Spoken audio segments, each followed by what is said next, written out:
Hello সবাই, চলো আজকে আমার ছাদ বাগানের কিছু বাগান বিলাসের সঙ্গে তোমাদের পরিচয় করাই। প্রথমেই দেখো হালকা অরেঞ্জ রঙের এই বাগান বিলাস ফুলটা কিছুদিন আগেই ওরা সব ঝরে গেছে, কেন জানি না, হয়তো রাগ করেছে। তারপর এই হোয়াইট কালারের বাগান বিলাসটা, এটা তো আমার সারা বছর ছাদ বাগান জুড়ে থাকে, তাই জন্য এর সাথে আমার সম্পর্কটা একটু অন্যরকম। তারপর তো এই হলুদ রঙের বাগান বিলাসটা, যেটা কল্পনার বাইরেও ছিল। ও এত সুন্দর আমাকে ফুল দেবে, এটা একটা চুরি করা কাটিং থেকেই বানানো ছিল। দেখো কতটা সুন্দর। আগেই তোমাদের বলেছি গাছের গোড়া সব সময়ের জন্য পরিষ্কার রাখবে। আজকে আমি প্রত্যেকটা বাগান বিলাসের গোড়া পরিষ্কার করে দিয়েছিলাম।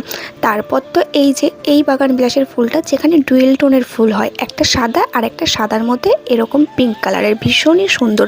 সারা বছরে এই বাগান বিলাসে আমাকে দুবার ফুল দেয়। আর সাদা ফুলগুলো দেখো, পাপড়িগুলো কতটা সুন্দর। আর গাছটা না ছাদ থেকে বেরিয়ে একদম রাস্তার ওপারে চলে গেছে। সবার শেষে এই লাল রঙের কাটিংটাও চুরি করে এনেছিলাম, পাতা তো বেরিয়ে গেছে, দেখি ফুল কবে হয়।